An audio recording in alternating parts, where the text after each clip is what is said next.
France's AAA credit rating has sent the papers into a bit of a panic. François sets the tone. They've got a front page with 3 A's on it, one of them falling over sideways, and Nicolas Sarkozy and François Hollande, the presidential candidates, stuck there in the middle. This, of course, is a headache for both of them, the headline points out. Over here on Libération, we've got the same story. Can Sarkozy get France's AAA rating back on track? They point out inside that France still really hasn't had the austerity measures that the markets and the ratings agencies would like to see it have, because Nicolas Sarkozy has been saying that the country has mostly been spared the worst of the current crisis. But of course, the paper says he's going to have to implement some of those tough, electorally unpopular measures, otherwise France will still risk losing that credit rating. And the socialist François Hollande is also realising he might have to do that as well, very much against the will of his own party, if he does win the election, because otherwise France will lose that precious rating. La Tribune, the business paper, has on as its front page today, the ratings agencies take power in Europe. And this, of course, is the same thing papers have been saying for a while, that they're more powerful than the politicians now. But the amount of media panic there's been about this downgrade threat just shows how much they do matter. I love the Francois one with the A falling over. Francois Hollande looked like he was the next one to topple off the edge, but he's doing all right, isn't he? He is. There's a new poll in Le Parisien which says he's got 35% of voting intentions in the first round and 59% in the second round. That put him 18 points ahead of Nicolas Sarkozy, so that's not too shabby at all. Right. The big politics news today, though, is this man, François Bayrou, has announced he's definitely standing to be president. Now, he's the centrist who got 18% of votes in the first round in 2007. He's hoping to repeat that again. La Croix, of course, have got this on their front page, and their editorial says that the economic crisis is pushing François Hollande to the left and Nicolas Sarkozy to the right, so there should be a political space opening up between them that Bayrou can exploit. They're not necessarily confident he'll be able to, though. At the moment, he's only got about 9% of voting intentions. Voters are being ignored by all the candidates, though. This is, according to Le Monde, it's a little surprising, I would have thought.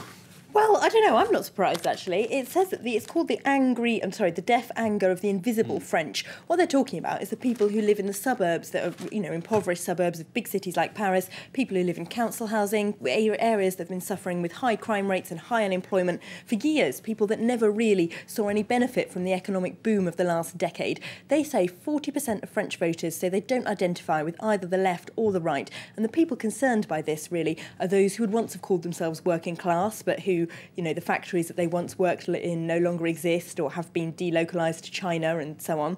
So there's high unemployment among those groups. And Le Monde says both politicians, both of the main parties, are ignoring them.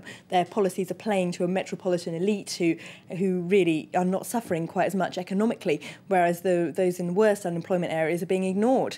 It's an interesting story also today in Les Echos about one of the groups who politicians are paying most attention to, and that's French people living abroad. Apparently there's 2 million of them. They have their very own MP as a result of an innovation at the last election by Sarkozy, and both the Socialist Party and the UMP apparently are campaigning in London and New York to get French people living there to register and vote in this election.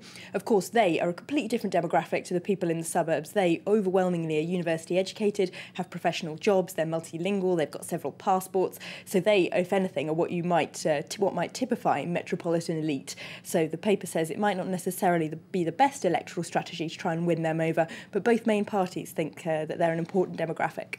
And finally, Elena's pulled out a story which is probably bad news for her, actually. It's about women in the media and some bad news for them. No, well, you wouldn't think this if you watched a lot of France 24, because with you and Owen on the plateau, that's about half our male presenters on the channel there straight away, you and isn't Claire, it? So we're No, but France 24, not typical of French media, because according to the front page of Le Parisien, 82% of French TV journalists are men. That's 80. That's counting all the guests on programmes, correspondents, presenters. The written papers aren't doing any better. In fact, they're doing worse.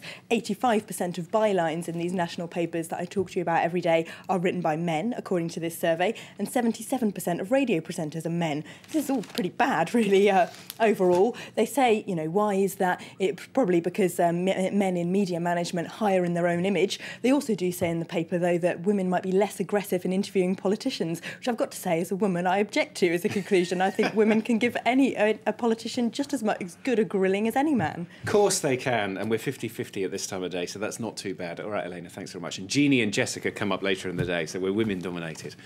That's the newspaper review for the moment here on France 24. Off for now. Election results delayed in the Democratic Republic of the Congo. 20,000